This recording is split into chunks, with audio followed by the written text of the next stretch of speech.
Who would like to ask some questions of the great Oracle of Omaha about philanthropy? By the way, I just noticed that Lunch with You just was auctioned for charity for I think it was $2.2 million? 2,166. Yeah. It's the tip that kills you.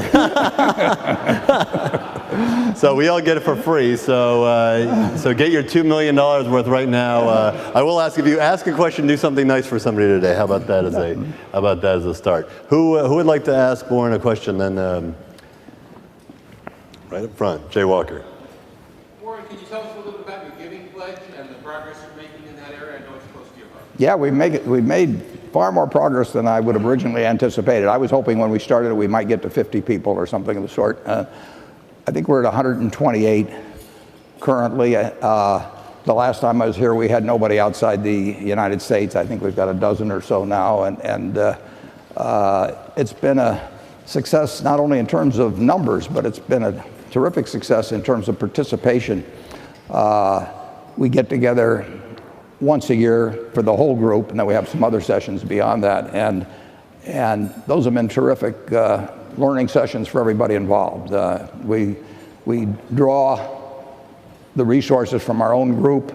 People tell about their failures in philanthropy, their successes. They tell about their special areas of interest, whatever it may be, and we all come away smarter. So it's working. It's working in terms of numbers. It's working in terms of, I think, increasing to some extent the current philanthropy of the group, and I think it's helped all of us be smarter about the subject. Back there. Lola. Thank you so much. My question is that how effective girls' education can be to society, and in what ways can it help a society to develop? And I would like to just hear your ideas about girls' education, because it's my ambition to work for it, so I'd love to hear your views. Thank you. I didn't quite get the question. Girls' education. I know you've actually been very vocal about that in the last year. Yeah, I was born in 1930. I had two sisters that were every bit as smarter than I am. They had better personalities. Better looking. Yeah, much. I don't even want to get into that. And you know, our parents loved us equally. Our teachers were equally interested in us, but implicit in everything that happened in school or at home was the idea that if my sisters married well, that was a great accomplishment, whereas if I could do anything. And you know, back in 1776, we wrote a document that said all men are created equal, and then in 1789, we came up with a second document that said that blacks were 3/5 of a person, and that if you read Article 2 of the Constitution, they slip in a number of male pronouns when talking about who could be president of the United States, and you had to fast forward to 1920 until the 19th Amendment was passed. But even after that, we had 33 justices appointed to the Supreme Court before a woman was appointed. Now, the odds of that being by accident are 8 billion to 1. So we are an aspirational society, though. We do make progress, but just think of the talent we wasted, you know, over those hundreds of years. I mean, it makes me very optimistic about the country, because if you look how far we came using half of the talent in the country, you know, just wait till we use 100%, and I'm dead serious about that. So I saw it with my sisters firsthand, and you know, I didn't want my daughter to have the same kind of life, or my granddaughters, and we've made a fair amount of progress in this, but it is kind of astounding when you think of a country that founding document started out pretty much with all men are created equal, and then it's taken all of this time to really get where there's, in many industries or professions, all kinds of activities, that women are given anything like the same shot as a male. If I'd been born a female in 1930, I would have caused a lot of trouble. Who else has a question? In the room, right there, Chris. Incidentally, the foundation that was designed to actually give away all of the money of the Buffett family, my plans got modified because my wife died before I did, and she was to be in charge of it. But that foundation still, I think, is number 4 or number 5 in terms of annual giving in the country, and a majority of the trustees are women. And it goes on to reproductive rights. Yeah, absolutely. Chris Birch, you had a question. Last night you mentioned Li Ka-shing and the amazing moment he had with you about giving to his 2 sons. I think the audience would love to hear that. But most importantly, I'm fortunate enough to spend enough time in China, fortunate and unfortunate, but there's no giving at all. It's actually very disturbing in their approach to giving. Do you have any comments for us to travel around the world to actually take this a little bit further and spread kind of the good giving that the people in this room give, and any things that worked when you spoke to Li Ka-shing and he made that statement? Yeah, I must have given a misimpression. He did not say it specifically to me. He gave it at a Forbes meeting over in Hong Kong about 7 or so years ago. But what he said, Li Ka-shing probably is as revered as any business person in the greater Asian world, certainly in Hong Kong. And he's about my age. And when he was 75 or so, he gave this talk, and he said that he came from a culture that for thousands of years had essentially said, you leave your money to your male heirs. And it wasn't questioned, it was just the way it should be. And he said that basically that when he came to that dinner, that before that he had 2 sons, and he said, as of this moment, I now have a 3rd son, and that 3rd son is society. And I'm going to treat them as if they were my son, and a 1/3 of my fortune is going to go back to society as a whole instead of getting passed along in a dynastic fashion. That was profound. I mean, if you took who was giving it, who was saying it, circumstances of it, it had real impact. It probably had more than the gospel of wealth had in the United States. Now, you don't change thousands of years of behavior, with a single speech, but that has had a real impact. And Bill Gates and I, Bill's done way more work outside the United States by far than I have, but we were in China together and India together, and that talk of Li Ka-shing's had an impact. We are just now, I don't know whether it happened last week or it'll happen next week, but we will get our first member in China. It's interesting. We had a favorable reaction in China, including by the government. It didn't start out that way, but after it became clear that we weren't there to try and change their society, they reacted really quite well at all levels. But there was this one thought, which was kind of interesting, that we ran into. To some extent, a private philanthropist giving money, say, to medical research or education, in some minds in China, that's a reflection on the government, because the government is there to provide those things. And if implicit in your gift is the fact that the government is not doing it properly, it has a different effect than if somebody here gives money to education or health or something of the sort. So there was a little bit of a lingering worry about that. But when we had a dinner, this was 5 years ago or so, we had a dinner of about 50 or so billionaires there.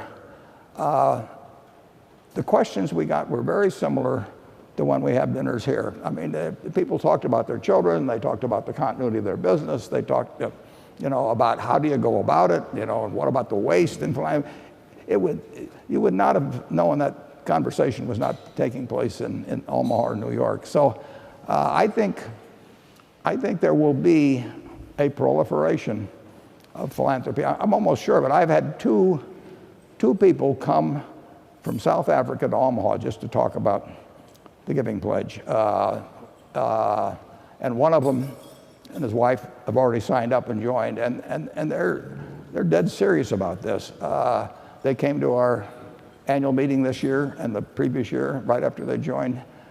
So it may take some time, but it will spread throughout the world, and that's, norms change.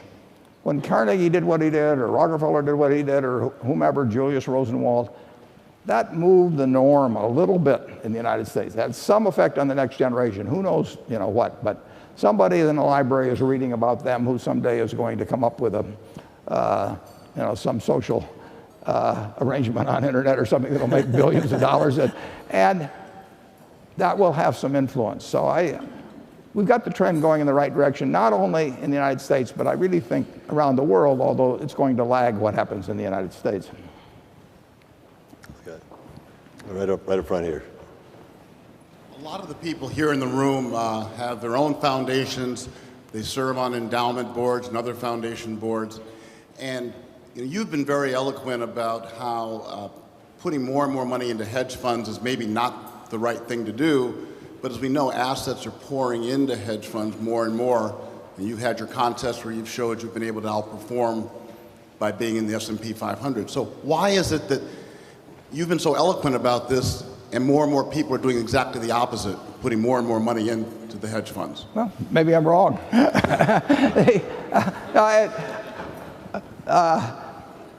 Over time, people will figure out, what works best. I do have this bet. It's now been almost 7 years. 7 or 8 years ago, I offered to bet anyone. We'd each put up $500,000, and the $1 million would go to the charity of the winner. And I would bet them that they couldn't pick out 5 fund-to-funds that would outperform an S&P index fund. And I made that offer to the whole world. And one group did, only one. And they put up we each put up $350,000 or so. We bought a 10-year zero coupon bond. I named Girls Inc. as the beneficiary if I won. You can read about this if you go to the internet. There's something called Long Bets, which is really quite an interesting website because it has all of these different bets that have a long-term future on it, and with people betting on each side, giving a short description of why they believe what their side to be true.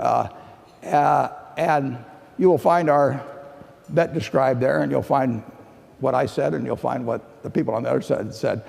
I've got some great friends on the other side, and when interest rates fell to practically nothing, our zero coupon bonds went to essentially almost par 4 or 5 years ahead of time. So we sold the bonds for $950,000, and we put that all in Berkshire Hathaway, and I guaranteed that it would be worth at least $1 million at the end. So actually, at the moment, the prize is up to about $1.5 million or $1.6 million. And I will tell you, the people at Girls Inc. at Omaha are feeling very good. I mean, we're about, the S&P is about 30 points ahead of the 5 fund-to-funds selected. But there will be hedge funds that will do extremely well. I mean, but whether there will be hundreds or thousands of them, and whether you can pick them ahead of time is another. It's tough to run the 20% VIG. Yeah. Katie, you had a question. You don't need a mic.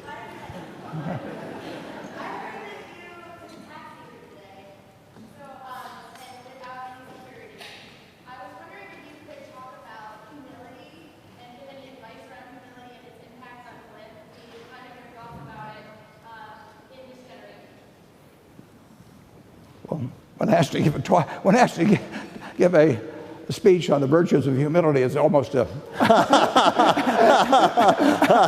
paradox of sorts. She put you in a box. I've got a partner, Charlie Munger, says he admires humility enormously, but he wasn't quite given his fair share. But no, I'm going to be 84 in August, and by this point I know I've got a lot to be humble about.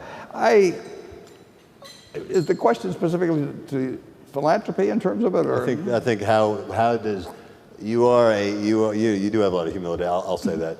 How does that affect you as a philanthropist? Well, I'm not sure how it. I certainly feel, for example, at the Giving Pledge, and so do Bill and Melinda. I mean, we incorporated this, and we are not there to tell anybody when to give, what to give to, how. we do not want to preach to anybody on it. We do think that for people that are interested in philanthropy, that they can learn from each other, but I happen to believe in. I don't believe in perpetual foundations myself, but plenty of people do, and there are a number that have worked out well, and God bless them. I mean, I've had the feeling that I'm not sure. I was out on Father's Day with my great-grandchildren, and when I look at my great-grandchildren, I'm sure they're all geniuses, but I'm not so sure that I can pick 40 years from now or 50 years from now that they will be the best custodians of dispensing of huge sums of money. So, as I mentioned to Randall in the past, I mean, I like to think I can think outside the box, but if that box is 6 feet underground, I want the money spent by people I picked. I mean, I know some talented people, and I want to get the money out. But on the other hand, if somebody wants to have a perpetual foundation that goes on with their name forever, God bless them. I mean, it may turn out to be the greatest foundation that has come down the pike. I think humility and empathy are probably related. I think that explains a lot. Brad Keywell has a question. So it was great to see you get involved with March Madness. I'm curious if you could talk about the $1 billion bracket. Yeah, well, the $1 billion bracket was one of those easy-to-win contests that I decided to sponsor, where you got $1 billion, of course, if you could fill out the 63 winners of the games. And I had a call from a broker in Dallas. What had happened, it's kind of interesting. I was playing bridge with him early in August of last year, and he told me that he'd placed a policy for $10 million and received a premium of $400,000 that would only be payable if Bigfoot was found in Arkansas or Texas. And I said, well, why the hell didn't you call me? I mean, that's the easiest $400,000. I was really upset. I mean, I couldn't even see the cards. So anyway, he called me a few weeks later, and he said, well, I've got another one for you, and what would you charge to give $1 billion if the bracket is filled out completely right for the 63 games? And I said, well, can I pay $1 a year for 1 billion years? That was my first reaction. And he said, no, you gotta have to have $500 million in present value. So anyway, I gave him a quote. It didn't work out with them, but then I was with Dan Gilbert, who's a member of the Giving Pledge in Detroit, Quicken Loan, and I mentioned to him this possibility, and he jumped on it, so we had the contest. Now, we're gonna make it a little easy. Well, I'm just the insurer. I hope Quicken decides to do it again next year, and we'll make it easier next year. How many people played this year? Well, not as many millions as should have, because the entry form was too hard. We didn't ask him, Yahoo asked him to give the cell phone number, which was a big mistake. We're going to make it very easy next year. You know it's good marketing when it's not that many millions engaged. So that's actually a perfect segue, because I was watching and I was very impressed with the engagement there. And I thought actually here we might borrow the concept. So Kathy, can you cue the music here? Maybe we'll. we're gonna play. You like bets and you like playing, so.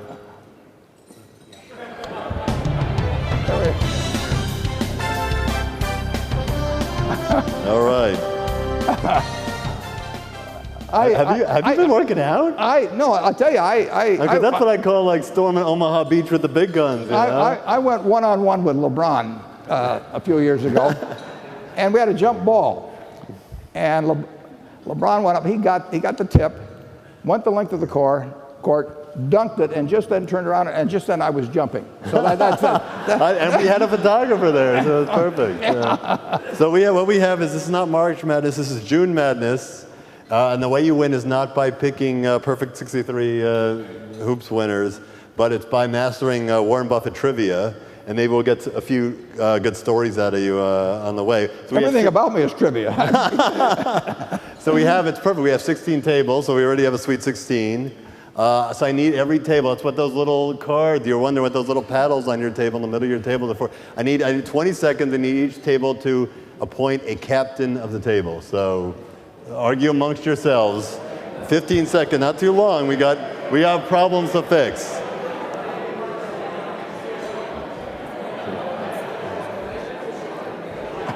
Well, this is a new one. We're gonna have some fun. I'll ask you to elaborate on some of this. All right. Now, do we have our captains? Captain, my captain.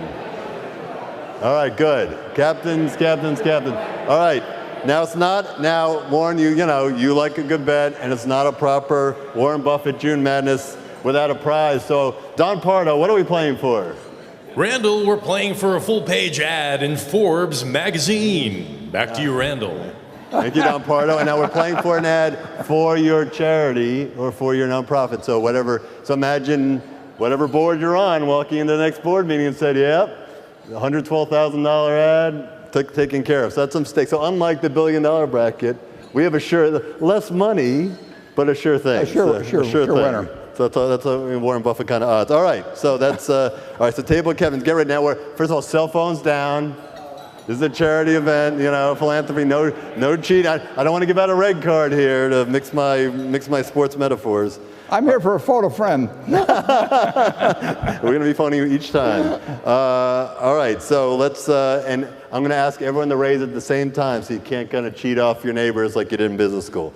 All right, question one. You have A, B, and C, 3 choices. All right, how much of his wealth has Warren Buffett publicly promised to give away during his life or at his death? A, answer 50%.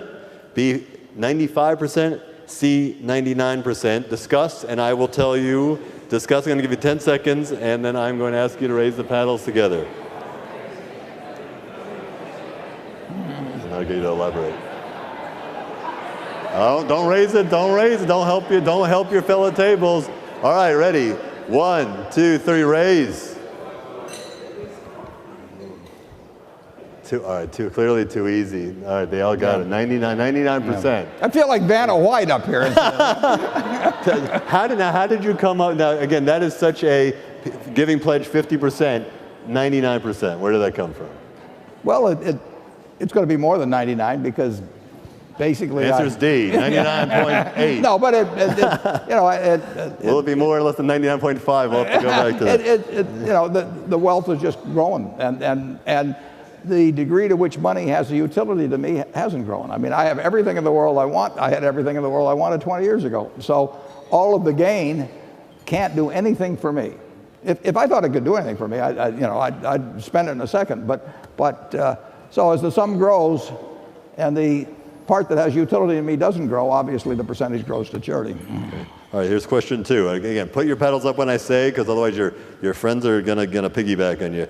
How did Warren and Bill come up with their hit list for the Giving Pledge? A, they employ private investigators, including Kroll and Associates. B, they take the Forbes 400 list and start calling top to bottom. C, Warren hired Edward Snowden to hack into the IRS files. This is really a tough quiz. 10 seconds here. Yeah.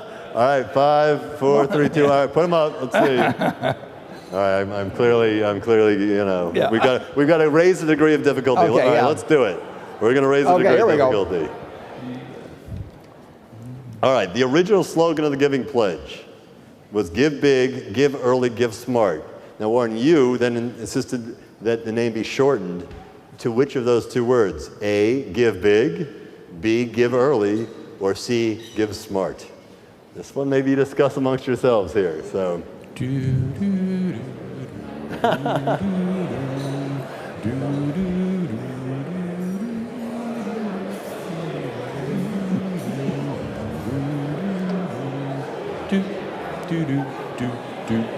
All right, 5-second warning.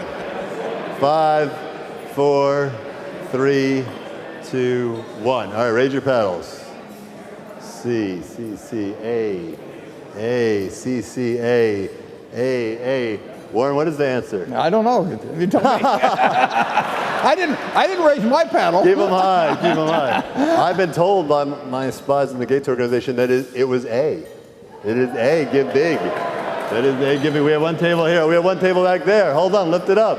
Lift it up. We have a table back there. It's A. Lift it up. All right. All right, we have 2 tables left. So let's keep on. We're going to keep playing. We already got to the finals. Well, how about that? All right. All right, how old, the rest of you can play at home. how old was Warren when he decided to give away, that he would give away most of his money rather than leave it to his children? Was he in his mid-20s, mid-50s, or mid-70s? High stakes here, folks. I'm glad you didn't say mid-90s.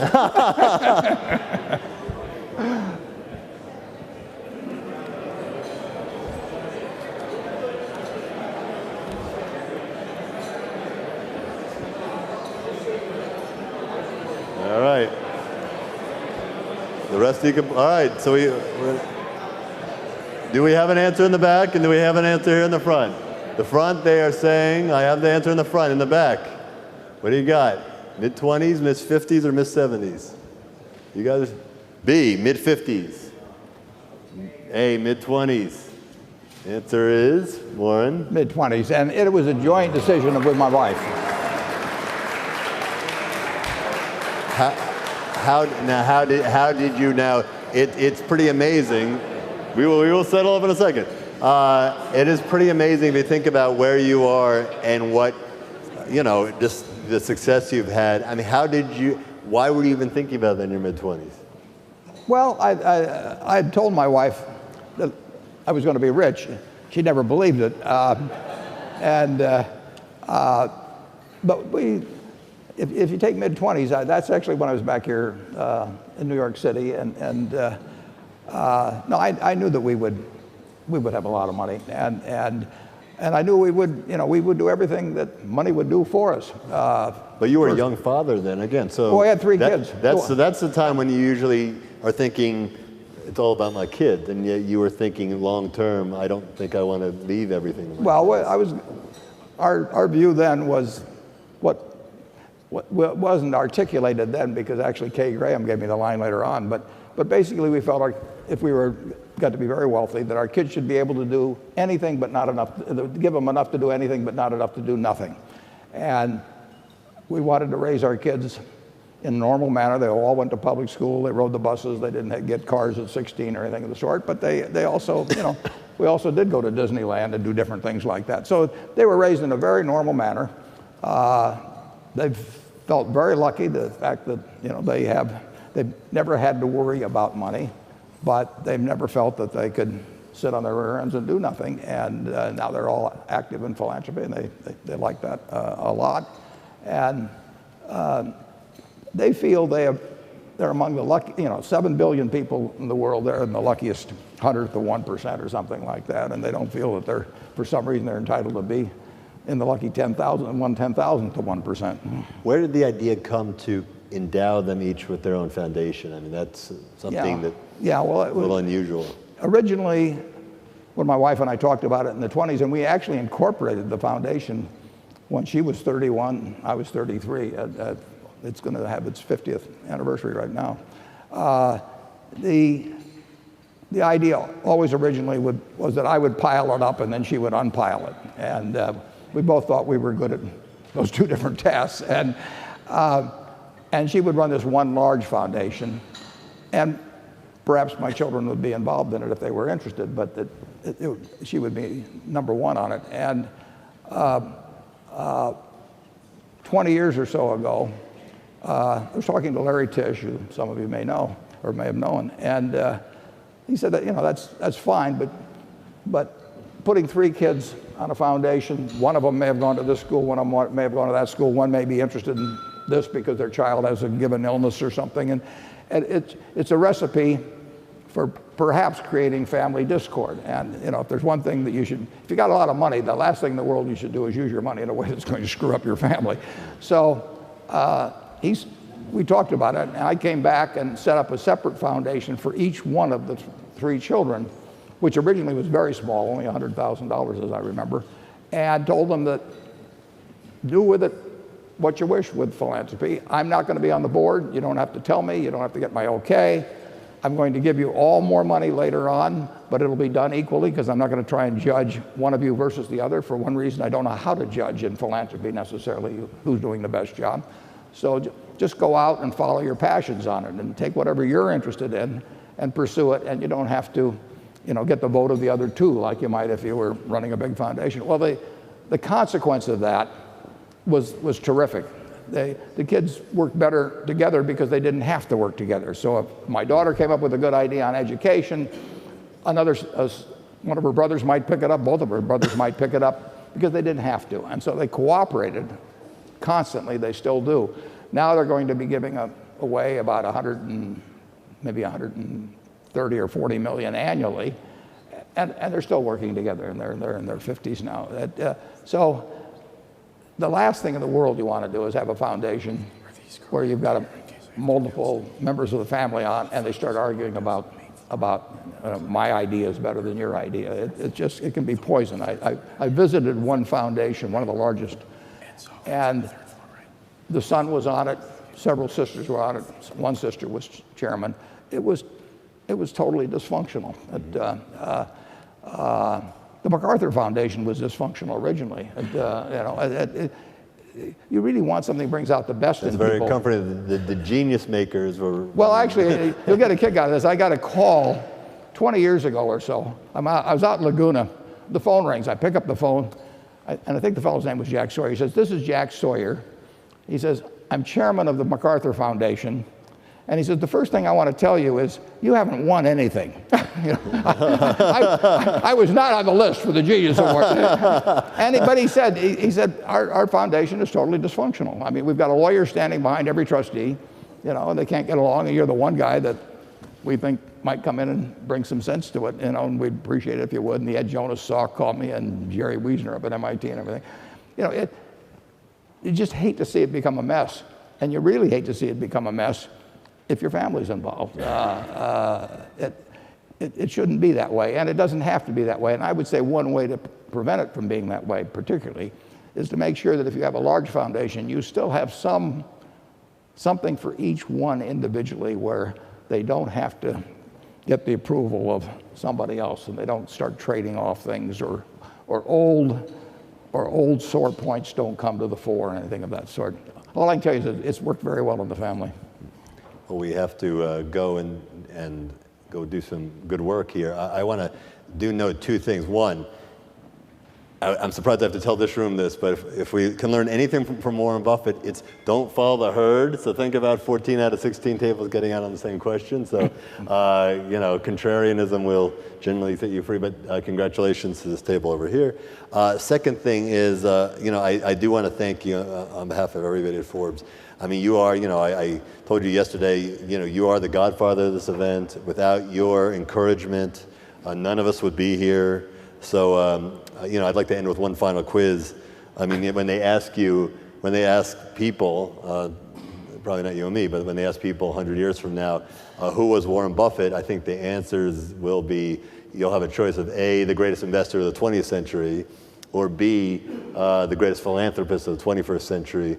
And I think the answer is C, all the above. So I very much from the heart want to thank you for being here. Well, I want to thank Forbes for what they've done. I mean, it's just terrific that you brought all these people together. I mean, in this cause, the payoff is going to be terrific. Thank you. Well, thank you. And again, thank you, Warren. It's a pleasure having you every year here. We have a great American.